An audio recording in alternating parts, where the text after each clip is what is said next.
7 years old, Mama told me, go make yourself some friends or you'll be lonely. Once I was 7 years old.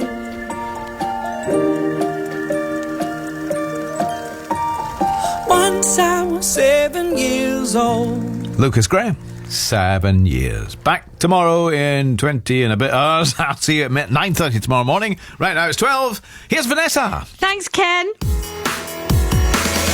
Hello, this is Vanessa Felt sitting in for Jeremy Vine, and on the programme this lunchtime. After the heat wave, we're being warned that parts of England and Wales will see torrential rain and storms, which could lead to flash flooding. How do you prepare for a flash flood? Soaring inflation has caused pay to fall at the sharpest pace on record.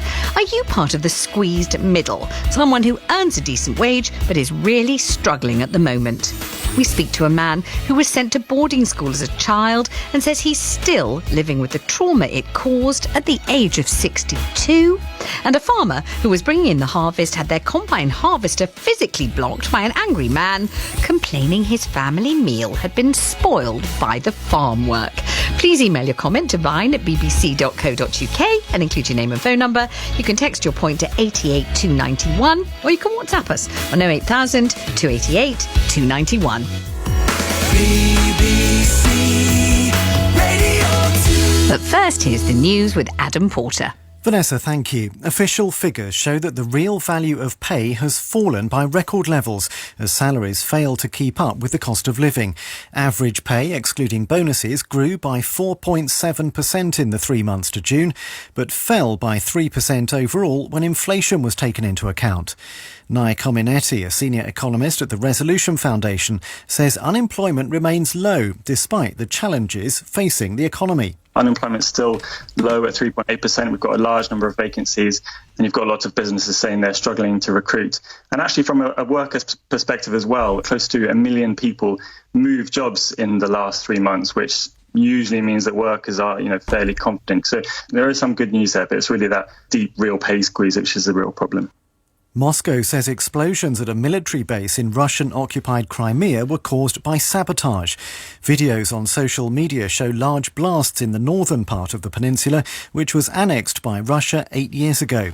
Earlier, local officials were quoted claiming a fire had detonated an ammunition dump. Ukraine is yet to comment. The Moscow-appointed governor of Crimea, Sergei Aksyonov, gave an update on the blast. As of now, the information we have is that 2 people were injured. One man was hit by a shrapnel fragment. The other wounded person was buried under a wall. I've ordered a 5-kilometre zone to be closed off. The evacuation of all civilians from within this 5-kilometre zone is underway. The United States has test-fired an unarmed intercontinental ballistic missile. In a statement, the US military said the exercise was to demonstrate the readiness of American nuclear forces. Russia carried out a similar test in April.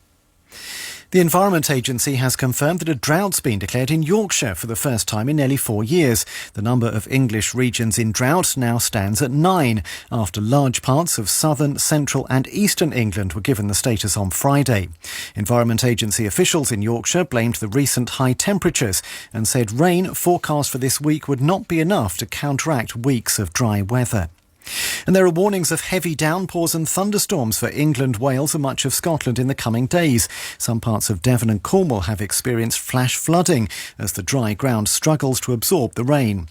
A lawn expert, David Hedges-Gower, says the grass will welcome the moisture but would have survived anyway. They can cope with these summers. It's not unusual for them. They come back, they shut down during the summer and they come back all beautifully green. So, there's a big important part to play for lawns in the future. Ryanair says it will allocate more than 500 extra flights to London Stansted for the autumn half-term holidays, following Heathrow's decision to extend its cap on passenger numbers. The country's busiest airport will only serve up to 100,000 departing travellers each day until the end of October. Ryanair has criticised the decision.